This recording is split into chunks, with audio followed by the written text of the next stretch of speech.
Tan Ajahn Anan has invited me to share some Dhamma reflection on the occasion of his birthday. Anan, we call in Thailand, coming together to practice in we call Pati Pati Puja, an offering of practice. It's when Lord Buddha talked about ways that we could honor him after he entered Mahaparinibbana, as well as visiting holy sites, chanting, offering flowers, fragrances, etc. He said the highest offering, the best offering, is the offering of practice. So we come on the occasion of our teachers' birthdays and we make some efforts at training our minds, and I'm happy to contribute, offer some encouragement if I can.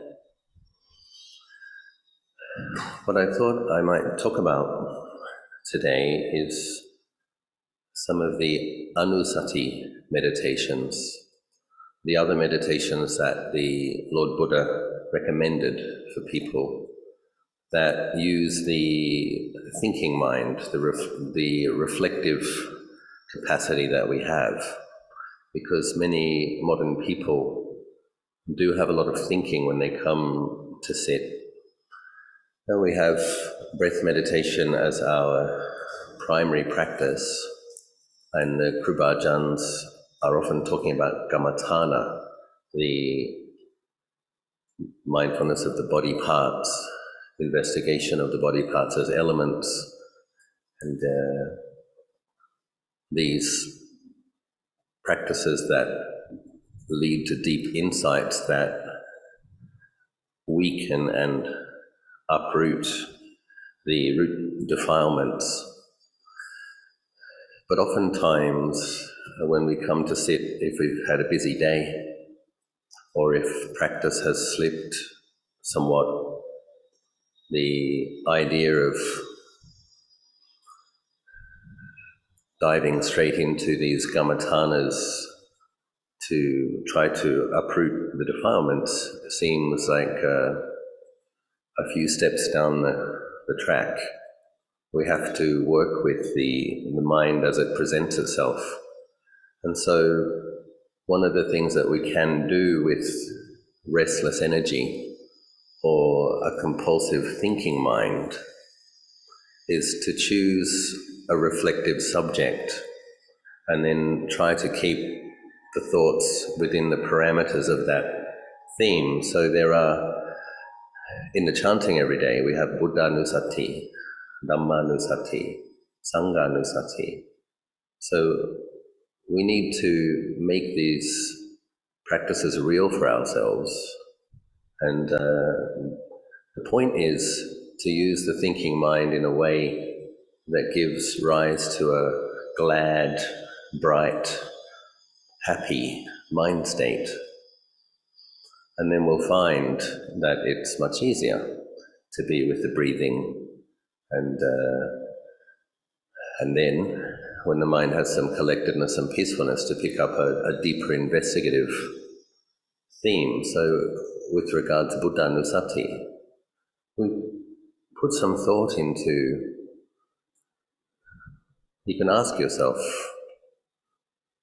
do you feel gratitude to Lord Buddha? And sometimes we have to dig a little bit. If the mind is very restless or been thinking about all sorts of worldly things, maybe there's a lot of work, maybe there's deadlines, maybe there's staff issues, maybe there's family conflicts, maybe the content of the mind is mundane or not very inspiring. That's often what we have to practice within the human situation. So sometimes it's like, am I grateful to the Buddha? Nothing might come up at first. And then you ask yourself, well, should I be grateful to the Buddha? And then when we consider this further, at least for myself, I'm enormously grateful to the Buddha, because Lord Buddha explained the path of dana, sila and bhavana as being the path that leads away from ignorance, delusion, greed and hatred. And if we didn't have his pointer, if we didn't have his clear instructions, we probably wouldn't work that out by ourselves. And so we can ask ourselves, sometimes most of us have a gift for feeling a bit sorry for ourselves. And, in some respects that's fair enough. Life can be difficult. But one of the things we can ask ourselves is, how much worse might it be if we didn't have Lord Buddha explaining to us that we should be generous and ethical and make efforts to contain the defilements and try to cultivate wholesome mind states, abandon unwholesome ones. So for myself, when I went to Bodh Gaya after being a bhikkhu for 10 years, I was doing some full-length prostrations in the direction of the Bodhi tree and the Vajra Asana, and I got quite teary because there was this recognition of 10 years of practice as a bhikkhu, the mind being in a more wholesome state than it was 10 years previous, and I was wondering, where would I be now if it wasn't for the bhikkhu training and if it wasn't for these teachings? And I was somewhat overcome with feelings of tremendous gratitude. And but people have to engage these practices in ways that makes it real for you, for yourself, like which of the suttas, which of the teachings really speak to you. And how did this is coming into the Dhammanusati, how did that teaching point you in a direction that you found helpful, that reduced your suffering to some degree? And so there's obviously a lot of correlation between Buddhanusati, Dhammanusati, Sanghanusati, but we recollect the wonderfulness of the Dhamma that speaks to us and helps us reduce our suffering and gives us confidence that we're on a path towards the eradication of suffering. And then naturally we feel grateful to the Buddha for putting these teachings, establishing these suttas, these discourses on many occasions that were handed down to us. And then we think of the Sangha. Many people listening to me now consider Tan Ajahn Achalo as their main Dhamma teacher. And so we can feel gratitude towards Ajahn Anan. And then naturally we would feel grateful to his teachers. We kind of trace this lineage. We kind of do this in a focused way. We bring the image of Ajahn Anan to mind.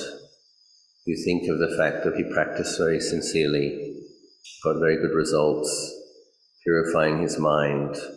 You feel happy for him, and you rejoice. Breathing in Sankho, breathing out Sankho. We can continue to use the breath and continue to use the Parikamma practice. Oftentimes that might be Buddho, but when we're doing Sanghanusati, we use Sankho. And then we think of Luang Por Chah, Tan Ajahn Anand's teacher.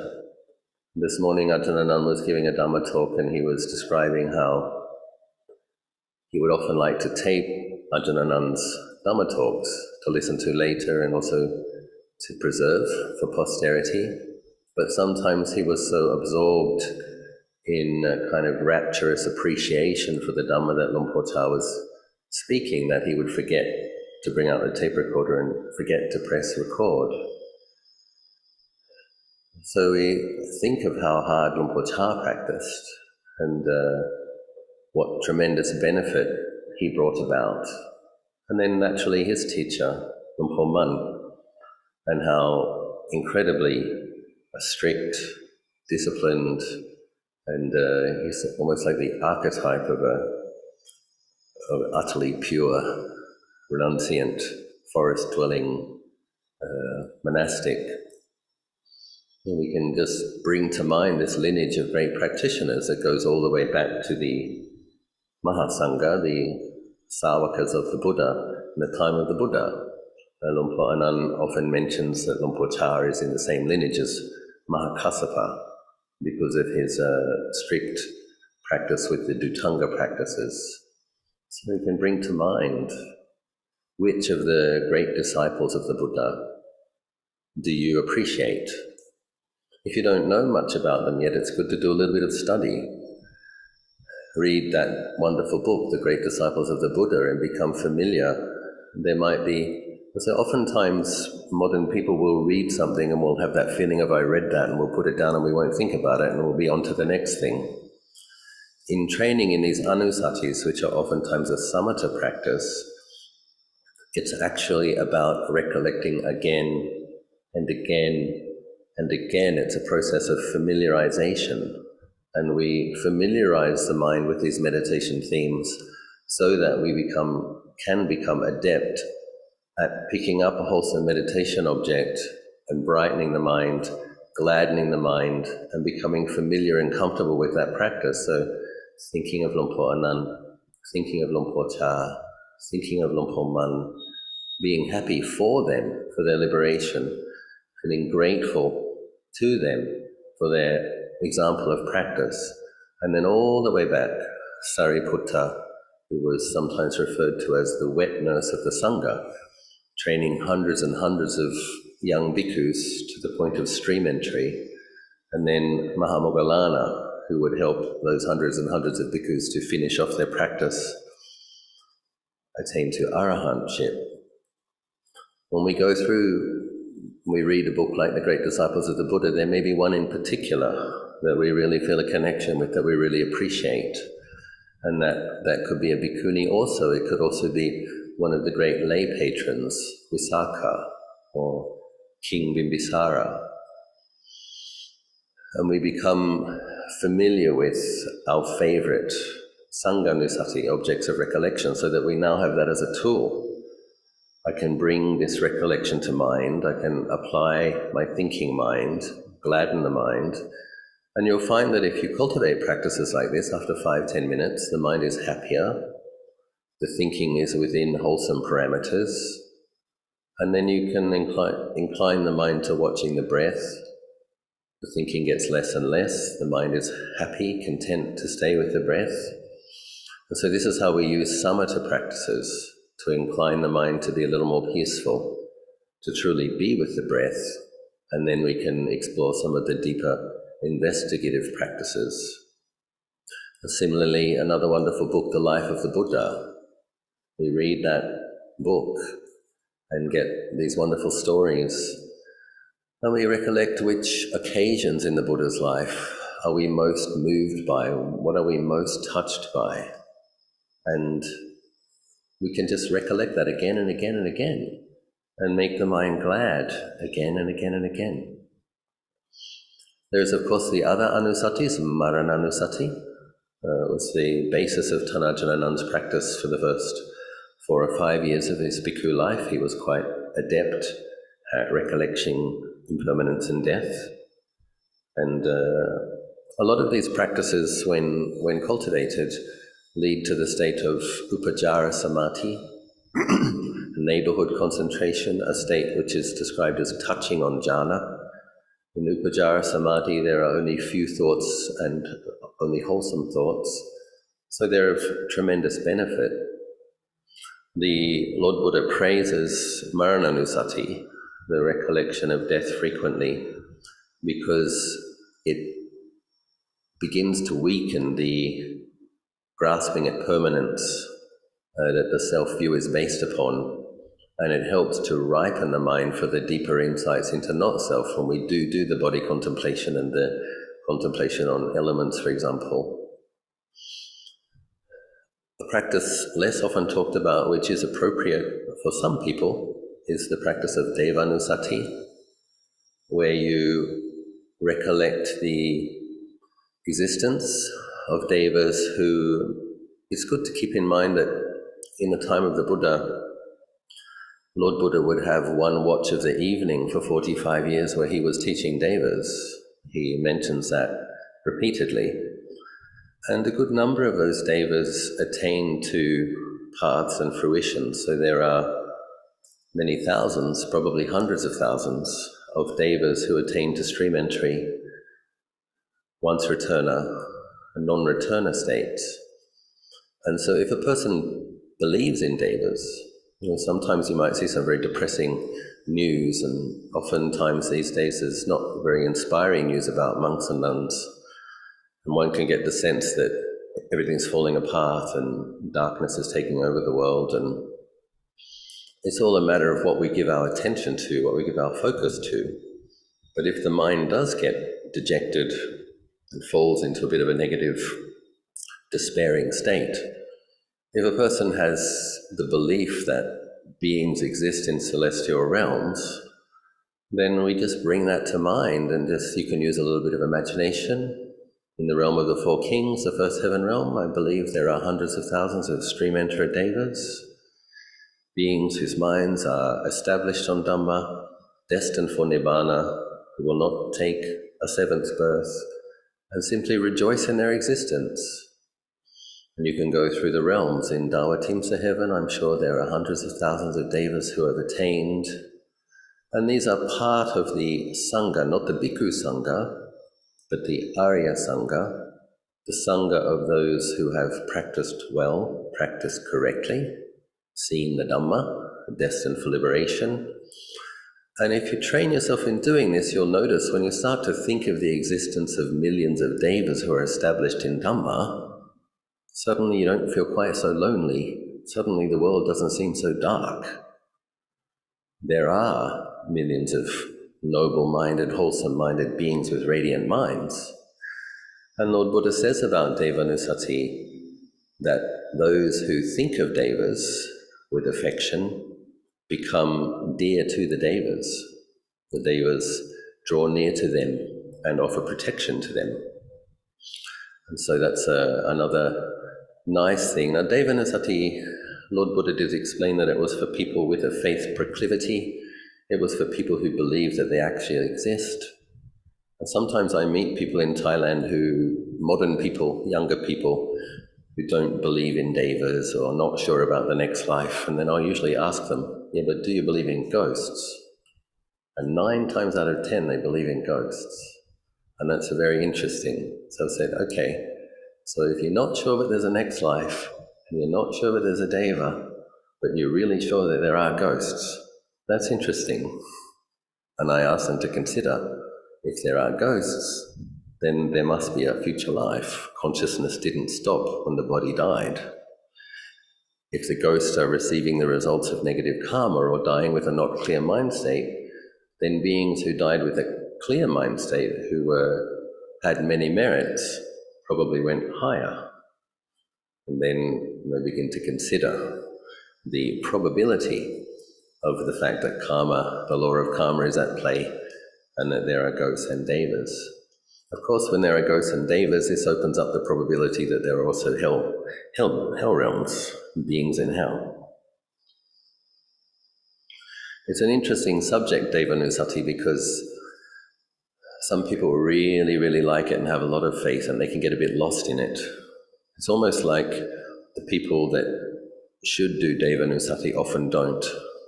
The more materialist ones, the ones that get stuck in their logic thinking, they need to think a bit more about devas, relax a bit, brighten the mind a bit, learn to gladden the mind. The people who already believe in them, they really like to think about it. They think about it more and more and more. And Thailand's an interesting place because you have these kind of trends with devas, like the whole nation gets obsessed with one particular deva for a while, and everybody gets that amulet or that statue. And about 15 years ago, it was Chatukam, it was that ancient bodhisattva from India. Everybody had a Chatukam amulet. About 10 years ago, it was Ganesha. Everybody was getting a Ganesha. And recently, it's Yaka, Tawesuwan. Everybody's getting a particular Yaka, and they tend to believe that if they pray to these beings, they'll help them to win the lottery number. And I guess some people do pray to them and win the lottery. But that's not the point of Devanusati as Lord Buddha describes it. The point of Devanusati is to recollect good beings, lovely beings, the Kalyanachon. You have Patujana, the coarse-minded, dark-minded beings, and then you have the Kalyanajana, the lovely-minded beings, and then you have the Arya Jhana, the noble-minded beings. We're recollecting the existence of the Kalyana Jhana, the lovely beings with bright minds, wholesome minds, so that we resonate with that, so that we brighten our mind, we rejoice in their goodness. That's very close to the mudita, brahmavihara, appreciative joy, empathic joy. When we resonate in the goodness of the devas, our mind becomes like a deva. Your mind becomes like what it attends to. So we try to keep the recollection wholesome, and we try to keep it within the parameters of rejoicing in their goodness, not asking for too many favors. Of course, it's okay occasionally. Many people like to go to places like the Emerald Buddha, which is famous for being a place where one can make aspirational prayers.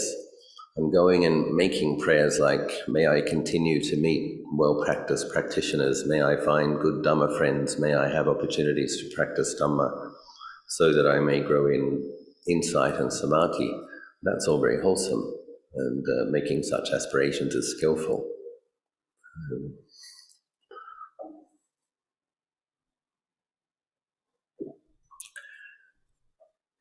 Since it's Tan Ajahn birthday tomorrow, I thought I might talk a little bit about Tan Ajahn, part of our practice of Sanghanussati.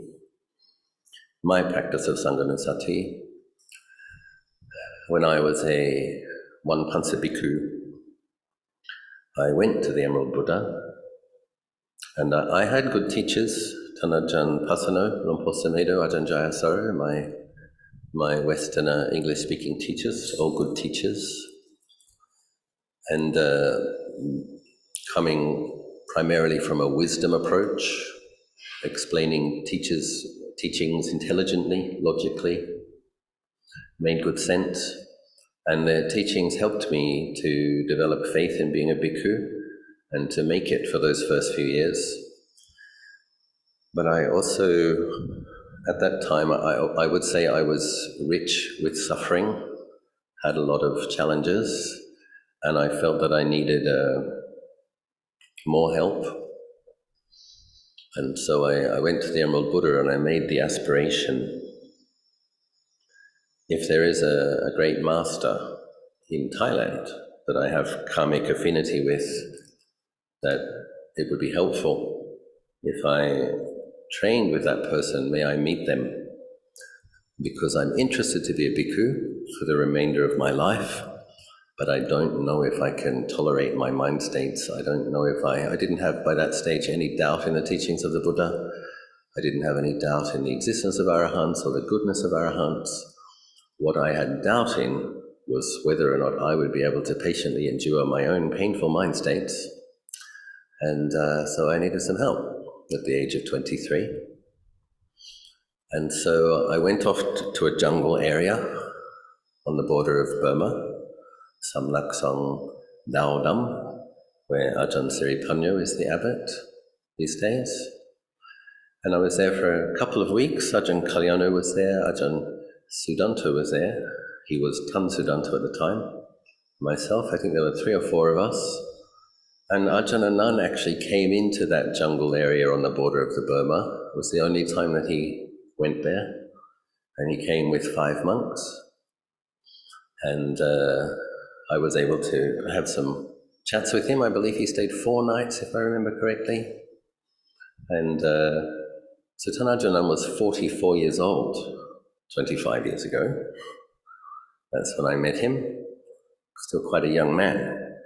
And there's an area where we were staying up a series of very steep steps dug into the mountain, and we were sleeping on bamboo platforms under umbrella tents with a mosquito netting. So Tan Ajahn walked up those steps and stayed on that bamboo, and he was able to help me because I was having some difficulty in that my mind was getting more sensitive to dukkha. And the more I practiced, I came to the training because I was aware of dukkha unsatisfactoriness. But it seemed like the more I practiced, the more I became aware of it. And of course, we want our practice to lead to there being less suffering. And I was having this experience of the mind would be full of an experience of suffering, and I'd try to make the mind larger to get some spacious awareness around it, and the feeling of suffering would fill that space. And I'd try to make the mind even more spacious, and then the suffering would fill that space, and it was like there was nothing but suffering. And I'm like, I don't know if I can take this. And in the jungle, by yourself, long dark nights, the threat of tigers, there were moments when I thought, okay, tiger, just come and eat me, please. At least I get to die in the robes. But when I asked Tan Ajahn Anan, what can I do with this experience, he gave some very helpful advice. He said, actually, it's normal for someone who at the age of 23 is deciding to be a bhikkhu and thinking of being a bhikkhu for their lifetime, it's normal for them to have had the insight that there is dukkha, there is unsatisfactoriness, there is suffering. That's what gets one to that situation where one is trying to do something about that. And then he said it's not uncommon for the sensitivity to develop before the equanimity. So the sensitivity to dukkha, which is the first noble truth, gets more sensitive. And then you meditate more and more and more, and there's more and more awareness of it. What does one do with that? Tan Ajahn Anan said, this is normal, so that was very helpful, because there's a part of you that's wondering, am I going crazy? Is this not normal? Tan Ajahn Anan said, this is normal. And he said, I felt that way too when I was a younger monk. That was also very helpful. And he says, it's like this. As your sensitivity to the First Noble Truth increases, it's like you're in a house that's on fire. He says, and that's true actually, that's absolutely correct. The house is on fire. If you want to look at the fire sermon, form is burning, the eyes are burning, the ears are burning, the nose, the tongue, the body, the mind, it's all burning. Burning with what? Impermanence, unsatisfactoriness, not self. He says, but it's as though you're in the house that's on fire and you don't yet have anywhere to go. You're on fire too. That's what it's like. He said, but if you can patiently endure, if you just patiently endure, what's going to happen is the mindfulness and clear comprehension is going to get stronger, and that which is able to observe the dukkha is going to be able to have some space from that. And that which knows suffering isn't suffering. But at the moment, the mindfulness that knows it isn't strong enough to separate from it. But if you keep training in these practices and patiently endure, the mindfulness and clear comprehension gets stronger, and you're able to observe that the house is burning without the feeling of you burning. And then, of course, he gave the encouragement to engage metta bhavana for the first 5 or 10 minutes of every sitting, because there was suffering in the mind, a lot of heat. We bring up the coolness of loving acceptance, loving kindness, loving friendliness. And it's called replacement by opposites. We put what Lord Buddha describes as a divine abiding. We establish a wholesome, pleasant mind state. And this is really important. We need to become adept that when there is a lot of suffering around or there is a lot of perceptions of dukkha, we do need to be able to pull up something which is sukha, something which is pleasant, for the sake of encouraging, nourishing, and balancing our efforts. So that was tremendously helpful advice. It's wonderful to hear that I've been where you are, young man. You're not doing anything wrong. Actually, you're having correct perceptions. You just need to keep going. And also, nobody says it's easy. It does require a lot of patient endurance. But at least knowing that the patient endurance does develop qualities, a stronger quality of mindfulness. That stronger quality of mindfulness becomes more stability of samadhi, some ability to establish cool mind states, to get some rest from the pervasiveness of dukkha. So, very wonderful. And then on the day that Tan Ajahn was leaving, keep in mind that we were in the middle of a jungle on the border of Burma. There's no village for alms food. Somebody offered a pizza, and the pizza had 8 pieces of pizza, and there were 9 bhikkhus, and I was at the end of the line, and I made an aspirational prayer. If Tan Ajahn Anan really is my teacher, there will be some kind of a sign.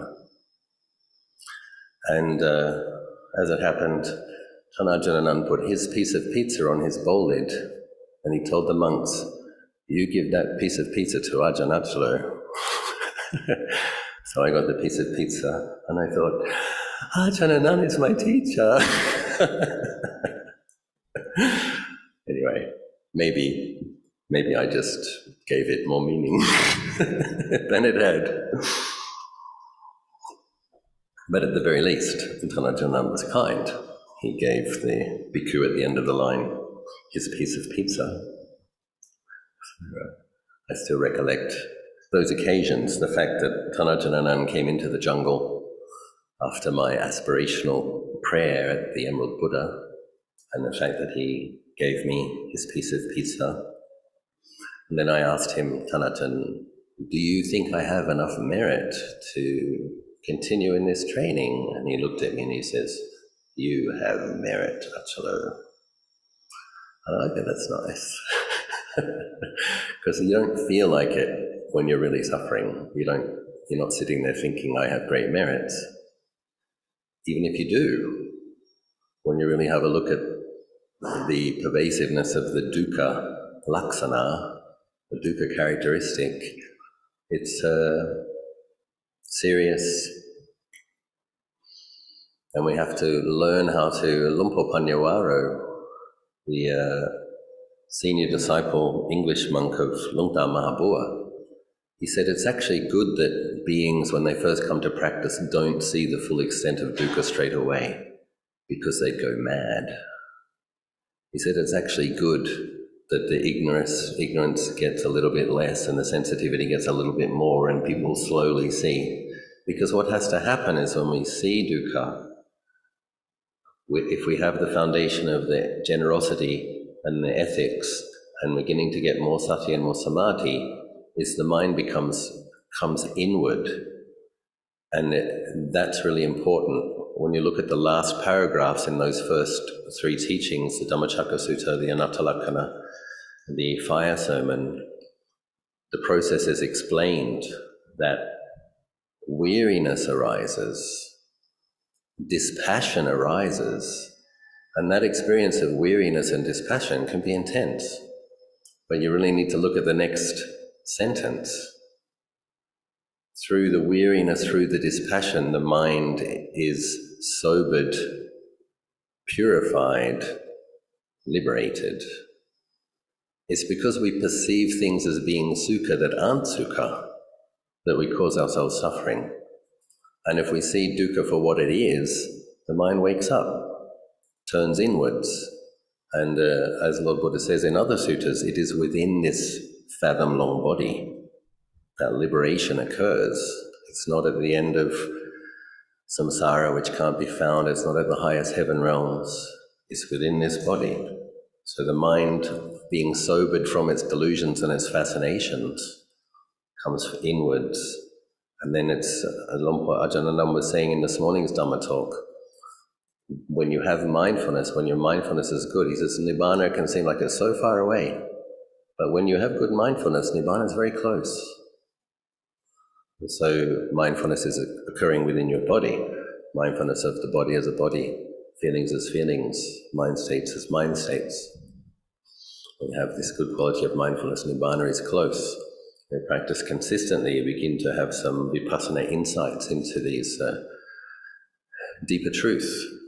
And then you have somewhere to rest, to observe dukkha, and somewhere to rest as you let go of the things that cause dukkha, seeing the attachment, seeing the clinging, seeing the craving, working steadily and letting that go. And then these factors of samadhi, rapture, tranquility, serenity, these other qualities become part of your refuge of Dhamma in your heart. So I know you're all engaged in this process. I rejoice in your efforts. I did also want to give people the opportunity to ask some questions if they had any. I hope that something I shared may have been helpful to some of you. I wish you every success in your practice. Hi Ajahn Achalo. Thank you for the Dhamma talk. May I know how can one start to train patient endurance? It seems so challenging. Is it if one does not have any virtue, one cannot practice patient endurance? Thank you. Yeah. So it's good that this person is using the word practice. How does one practice patient endurance? And the answer is contained in the question. It is through practice.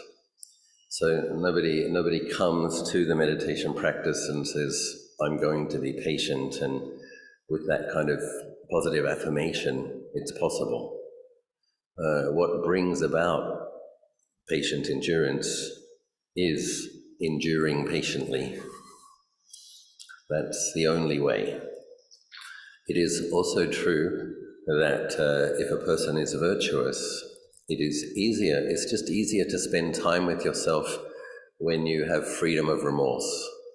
So the thing about having kept precepts strictly for a period of time is that when you come to sit by yourself, there's nothing to feel particularly bad about. You didn't steal, you weren't particularly harsh in your speech, you haven't cheated on anybody.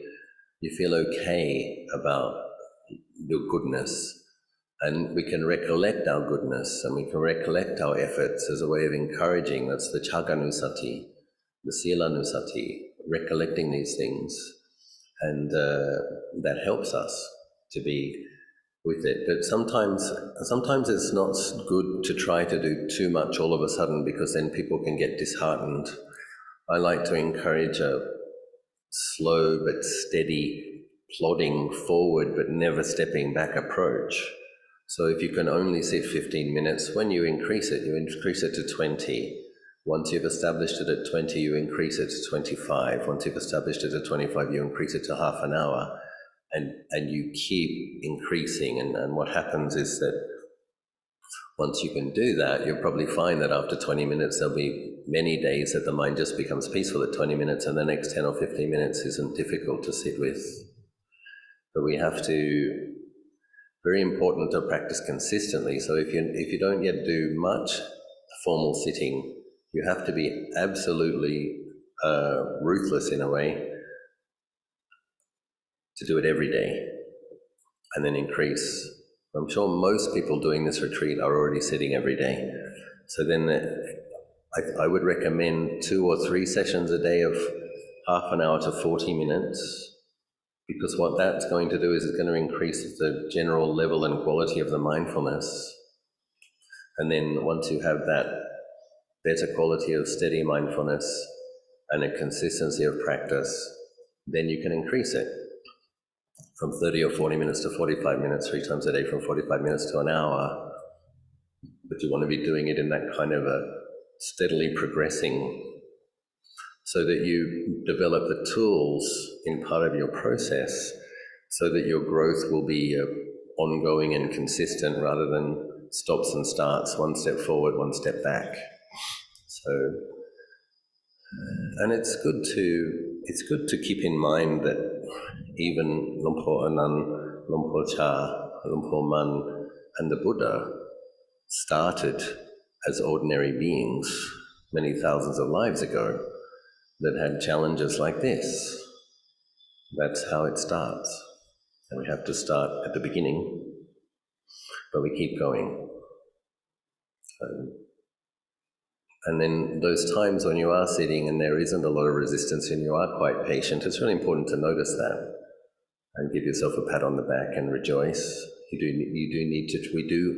all need to be able to rejoice in our practice. That's one of the ways we nourish further practice. So,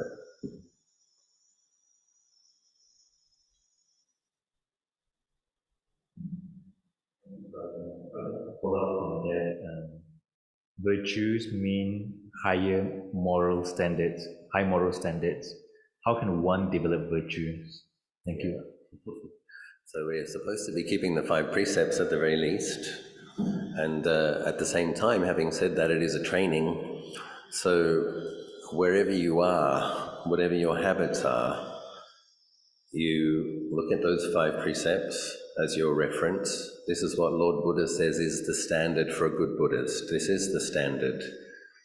And if you're breaking lots of them often, probably most of the people listening to this aren't, but in case 1 or 2 are, then you look at which ones can you clean up first? Or can you stop killing? And can you stop drinking, whatever it is, although that's often the most difficult one for a lot of people. And then you start to keep more. So the training in Sila is referred to as a sekar, a training, a practice, and nobody keeps them pure all the time without ever making a mistake, particularly in speech. People often find, oh, I exaggerated a bit there, or that wasn't completely true. And then, so when we retake the precepts, okay, I'm recommitting to a standard of truthfulness. Might get upset, use some harsh speech. Oops, okay, I need to remember not to be quite so harsh. And then one tries to keep the 8 precepts on the lunar observance days, so that's taking on some extra renunciation, not eating in the evening and not sleeping on a very comfortable bed, not seeking entertainment and distraction, not using perfumes, decorating the body, etc. If it's not convenient to do it on the Uposatha day, you can make it a principle of 1 day a week where you practice with the 8 precepts. Or it might be 3 or 4 days once a month. But it's a very good skillful means that Lord Buddha established, that if you're keeping the 8 precepts once a week for 52 weeks, you've kept 8 precepts for like a month and a half, nearly 2 months, in 1 year. So it's like, he's very skillful in how he suggests you get this thin end of the wedge, but if you keep being consistent with it, at the end of the year, it's a lot. And oftentimes, in order to be able to keep these good kind of ethical standards, it is good to have other Buddhist friends who keep the same standards. This Kalyana Mitta, we get strength and inspiration from each other's practice. But at a certain point, I think we just have to decide that we are going to keep them. At a certain point, you just need to say, okay, because I want liberation, because I don't want endless rebirths into painful, conditioned experience, I recognize that I have to keep this standard. And we have to have that resolution and simply make the decision. And just like you wouldn't go without bathing, just like you wouldn't go without cleaning your teeth, you don't break your precepts, you don't go without meditating and chanting. We just have to have that strong conviction and just do it. Obviously, doing things like retreats is helpful. That's when you refresh, recharge, re-inspire, recommit. So,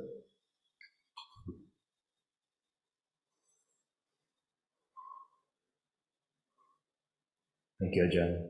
Ajahn, there are 13 questions in the list. I will go until time's up. Next question, dear Ajahn. How can I start to integrate meditation practice in my daily life when I feel that I'm still a slave to my cravings and often falling to control and indulging in them? Thank you.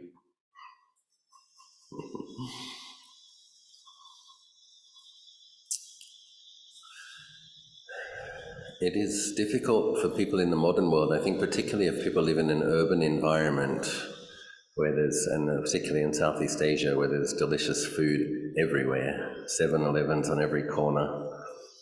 It is hard. And we do need to make resolutions that,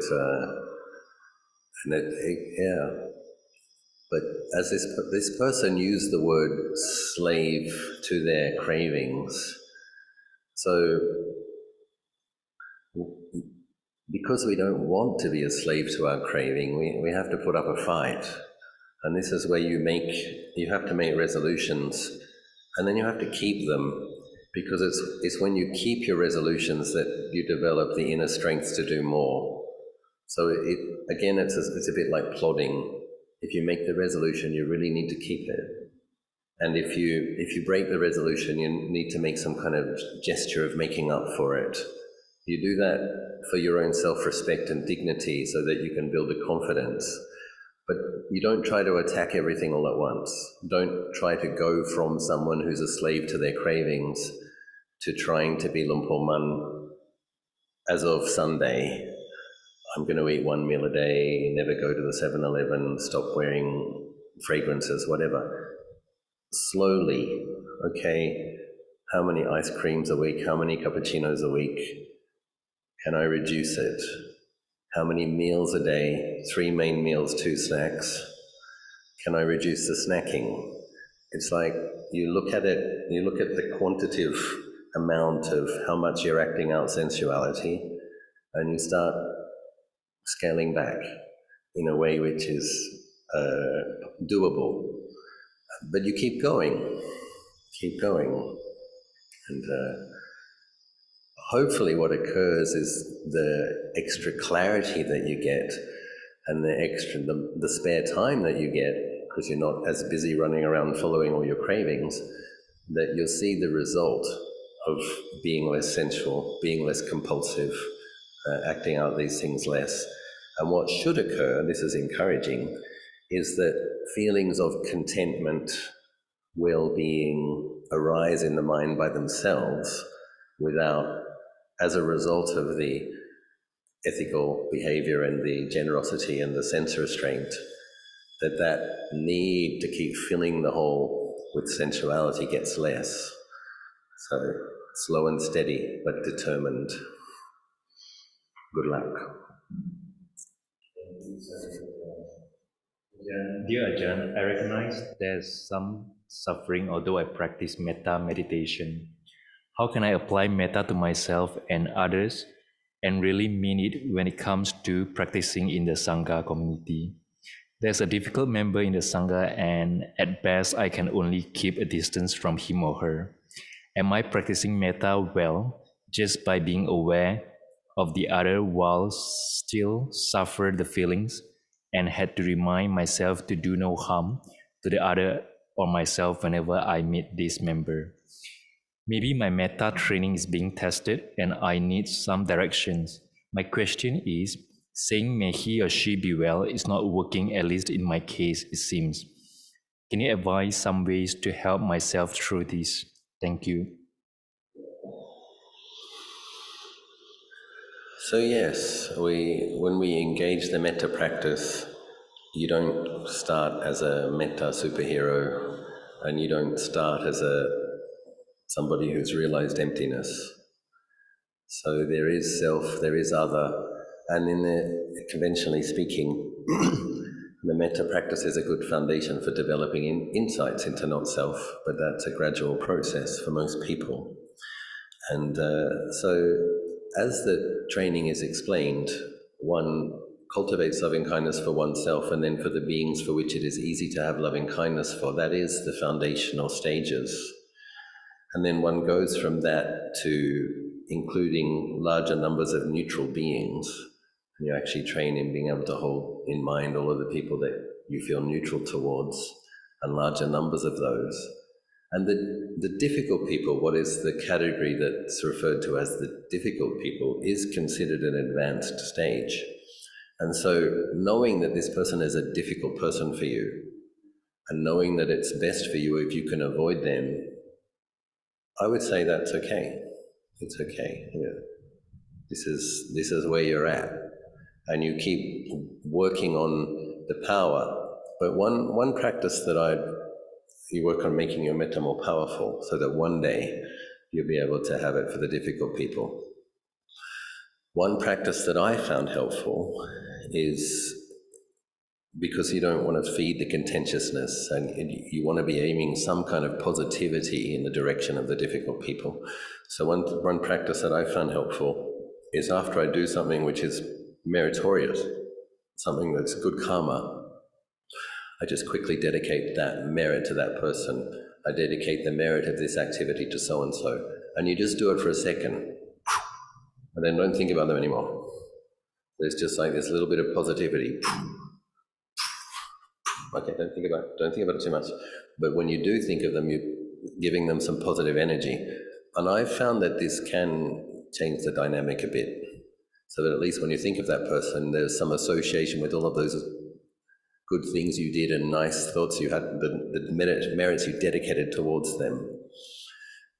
On a deeper level, when the sense of self gets less rigid and less strong, and when the compassion for your suffering becomes compassion for other people's suffering as well, you will understand that the difficult people, the people that you experience as difficult, normally they have really heavy mind states, normally they have a lot of suffering. And if you understand that when you have a heavy mind state, you're suffering, that person with their heavy mind states is suffering, it's natural to feel some empathy and some compassion for that. But it takes time and it's a process. So, yeah.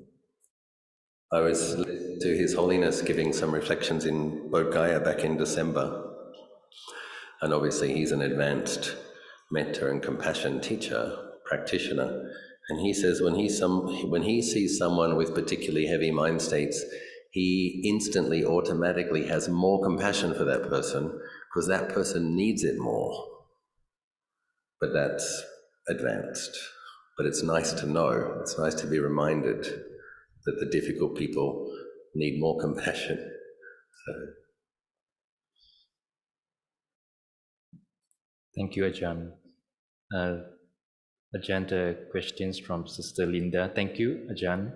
Can you share some example of wholesome contemplation topic for the thinking mind to work on as a process to extend to the next calmer, more peaceful and stable state of mind for meditation, such as contemplation about life, death, meaning, purpose of life? Thank you. So this is Linda in Singapore.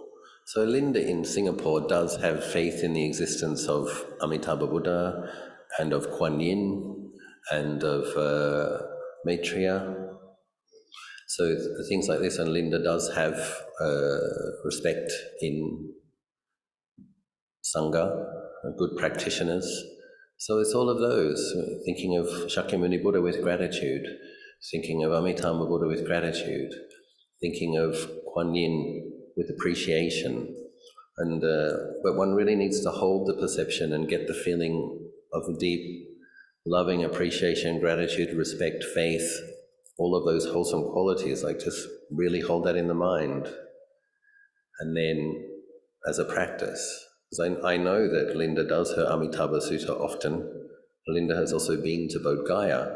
So it's like, it's just recollecting what's already there, but just kind of holding it in the mind longer until the mind brightens and gladdens and develops some steadiness, not like rushing onto the next thing. Just being content with that lovely perception of purified Buddhas, vastly developed celestial bodhisattvas, and well-practiced Sangha members, just holding that in mind. And then also Linda is also someone who's very generous, so she can recollect having helped to offer land, having helped to offer dwellings, having helped to offer medicines. It's like bringing to mind the times that we've been generous and feeling glad about it.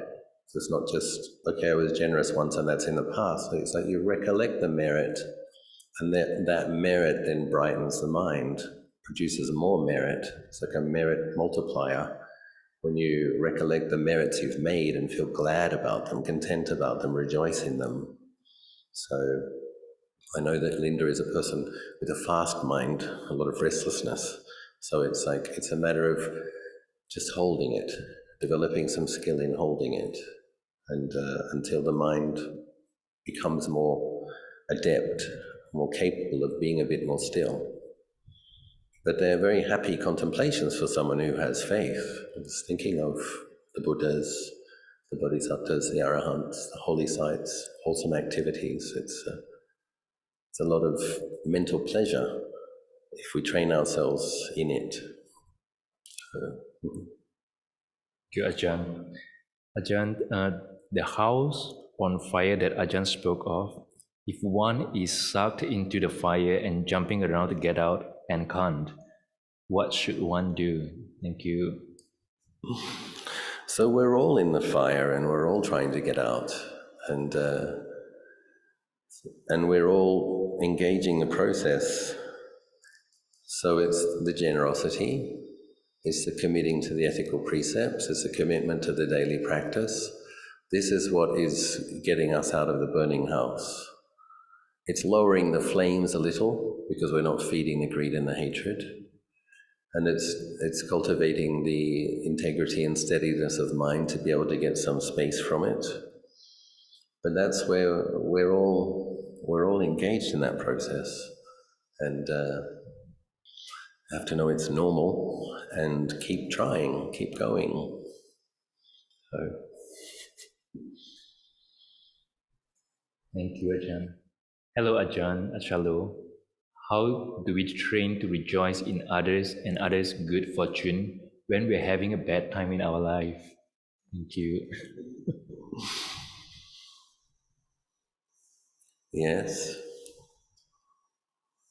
I think it's similar to the metta practice. You have metta for the people that it's easy to have metta for first.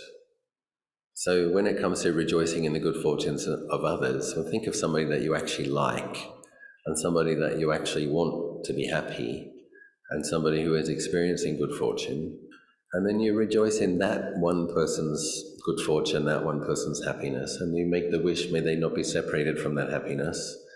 And then there might be similar people. Just because of the inherent goodness or loveliness of that person, you really want that person to be well. You want them to be happy. That's not a person who you feel resentful of or jealous towards. And so you become accustomed in being able to have that kind of joy for a few people. And then we train. We train in being able to rejoice in. But I think, the Sangha-nusati is similar when we rejoice in the liberation of beings who've purified their minds. That's a kind of that's a mudita practice as well. And I don't think we're going to resent the arahants for being enlightened. We might have moments of envy, oh, I wish I was too. But, this practice will lead to that. So yeah, sometimes if it's really difficult, if one's going through a difficult time, you don't have to take on the most challenging practices when you're going through a difficult time. Lean on your strength during the times that are difficult. Which of these anusati practices will work to brighten and gladden your mind when you're going through a difficult time? Maybe it's Buddha-nusati. You think of, okay, I'm going through a difficult time, but it would be worse if the Buddha didn't turn up at this point in the eon. And beings were even more beings were greedy and hateful. So we can rejoice in the merit and good consequences of Buddhas coming into samsara at this point in time. So that's what I would recommend. Use the anusatis that work. And Buddha-nusati, Sangha-nusati, and rejoice in the good fortune of those that it's easy to rejoice in. And,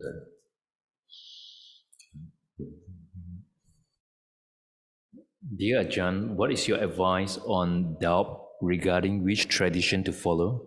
The forest tradition is great and beneficial. However, sometimes I also feel drawn and benefited from practices from other streams, specifically Tibetan Buddhism. Thank you. I think this is almost inevitable for modern people who have at their fingertips teachings from teachers from many lineages and books and chanting and internet Dhamma product shops, and there is a danger to diversifying too much. At the same time, sometimes it is helpful. So I think what the forest tradition has as its strength is the simplicity. So, okay, you have to keep the 5 precepts, you have to be generous, you have to practice mindfulness meditation. It's not that hard to understand, it's not that hard to commit to when you have faith, and I think that's wonderful and a real strength. Then in terms of what is the quality of your aspiration, are you trying to become an arahant or a celestial bodhisattva, a Buddha, a Pacceka Buddha, a great disciple? Okay, it's not of that much consequence right now, actually. We need to think of how am I going to make my mind more wholesome today? And the basic practices, the simple practices, and committing to them is probably the most effective method.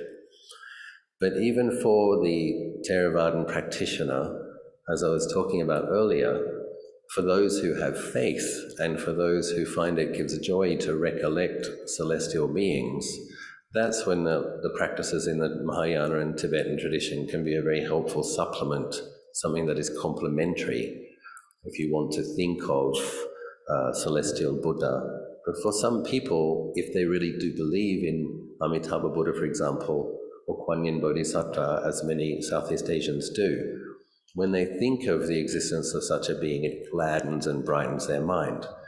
But one doesn't necessarily have to separate that into Tibetan Buddhism and Theravadan Buddhism. I would just see that as anusatis. You've got your breath meditation, anapanasati, you've got your buddhanusati, and you can take some of this tantric Buddhism and consider that to be devanusati. And then if it's helpful, okay, add it. And as a supplement, as a helpful complement, if it is helpful. And just as we use Buddho for the in and out breath, then for the period that you're recollecting another Buddha or another Bodhisattva, you can use the mantra. But the point is the same. You're training in mindfulness, buddhanusati. You're training in devanusati. You're training in holding a parikamma or a mantra. You're training in cultivating more mindfulness, developing some skills at samatha, laying the foundation to develop insight. And try to see it like that as foundational practices with some supplementary practices if they are helpful. So. Hi Ajahn Achalo, Namo Buddhaya. You spoke about developing equanimity around the sensitivity of dukkha. How can we practice this equanimity if the dukkha is extremely overwhelming? The mind just wants to escape the pain. Thank you. Yeah, so equanimity isn't something that one can will oneself to have. As I was saying, to try to take a gentle but consistent plodding approach, doing a little bit more, doing a little bit more, doing a little bit more. And that's what I was trying to offer in this reflection. The importance of picking up some wholesome samatha practices that brighten the mind so that when it is going through difficult periods or that sensitivity to dukkha is being heightened, we have this ability to use our reflective thinking mind to pick up a subject that gladdens the mind. So that's exactly what I was saying. If there's a lot of dukkha, you come into the sit, you don't want to just deal with this dukkha, okay, brighten your mind. What is it about the Buddha that you think is wonderful? What is it about arahants that is wonderful? And just rejoice in their happiness and rejoice in their existence and feel some gratefulness. And that will support us because this little bit of samatha is developing more samadhi, more stability in the mind. And we need these reflective meditations to help us, support us in the process. And then recollect the nobility of one's efforts. So when you're in the middle of that dukkha and you can't yet see the end, just acknowledge, yeah, this is hard and I'm really trying. And then rejoice. It's like breathing in, I rejoice in my efforts. Breathing out, I rejoice in my practice. And there's that wonderful line from the Awada Patimokkha. Patient endurance is the supreme incinerator of defilements. That's no small statement.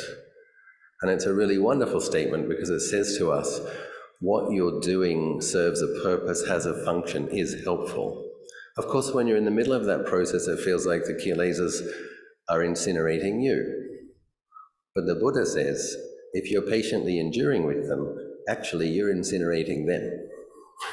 And it's good to look at those kind of verses as a positive affirmation. Okay, this is really hard, but I'm incinerating the defilements. Sadhu. Keep going. The stench of burning dukkha will become the fragrance of Dhamma. Just keep going. Hi, Ajahn Achalo. If I'm unable to control my craving for food, does it mean I do not have virtue? I found myself gobbling down food because it tastes good, and then it is never enough until I'm excessively full. I always tell myself it will be the last time, last day I eat this much, but the cycle repeats tomorrow. So I think virtue has different levels, right? So there's the basic level of virtue, and then there's the refinement of virtue. Joyce wants to know who wrote the question. So, yeah. I mean, unfortunately, deluded beings in samsara, we don't all learn quickly. We have that experience of overeating and then Lord Buddha's reflections on consuming food for the bhikkhus that we chant regularly is that I will take food in order to relieve unpleasant feelings, but not to the point of giving rise to more unpleasant feelings. That's literally what it says in the reflection on eating alms food. But if there is enough food for you to eat a lot, if you didn't steal that food, technically you still have virtue. But the refinement of virtue is knowing the right amount and taking the right amount. And unfortunately, it is the case for many of us that we have to make that mistake many times before the mindfulness gets clear enough in that moment to be able to say to yourself, just stop, because it's going to be more difficult to meditate after this, or you're going to have unpleasant feelings. But, sometimes when you start to keep precepts and you're not acting out sensuality in other areas, there's only so many areas where that greed can kind of latch onto something, and food is often what it is. So at least it's in an area where you can see it. At least you can see it's causing suffering, and then you set the aspiration. And there's one very interesting talk that Ajahn Chah gave where he said that half of practice is knowing what you need to let go of and not being able to. Is a very important teaching. It's like, okay, half the time I can let go and half the time I'm still following my bad habits. Half the time I'm still attached to my reaction. But it's that looking at it clearly and knowing that you should let go of it. This is what's creating the volition, the context, the kind of spiritual muscle to be able to. So it's like, you know what you need to be able to let go. You're setting the intention. You're trying. Half the time you can, half the time you can't. But as long as you're truthful, and as long as you have that aspiration, and as long as you keep trying, you will be able to. It will get better and better. So. And there's still a long list of questions. Should I go on? Do come. I'm almost exhausted. One last question. Stretching my teeth.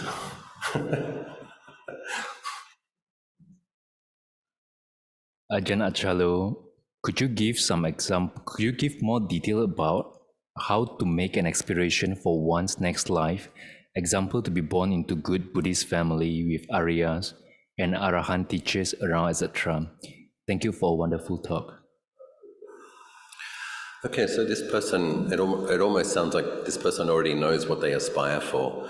So this person mentioned to be born in a good family, in proximity to well-practiced Aryans, meeting the Buddha's teachings. So it's just that. But the time to do it, the time to make aspirations with regards having auspicious causes in your future life is when the mind is glad through having made merit, or after meditation when the mind is peaceful.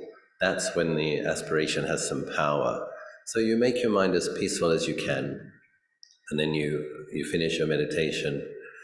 Oftentimes we don't realize it because there's a feeling of more emptiness, more spaciousness. It's almost like nothing. But there is more well-being, there is more gladness. And the mind is actually powerful in that moment. And that's the moment to make an aspiration. So we train in establishing this habit due to this merit of this meditation, this chanting, or this listening to the Dhamma talk. I aspire, may I be born, I dedicate this merit, may I be born in a place where there is the true Buddha Dhamma, Buddhas or well-practiced disciples, and may I meet the true Dhamma, have the opportunity to practice. One simply makes those aspirations again and again, but one does it after meditation. Sometimes you dedicate the merit to parents, teachers, people who you know are having a difficult time, sometimes to all beings, and sometimes to one's own future. So it's kind of taking it in turns. You can also dedicate merit to your teachers, your parents, all beings, and then say, through the merit of that, may I continue to come in contact with well-practiced practitioners and Buddhas and meet the true Dhamma, have opportunities to practice. So it's a good thing to do.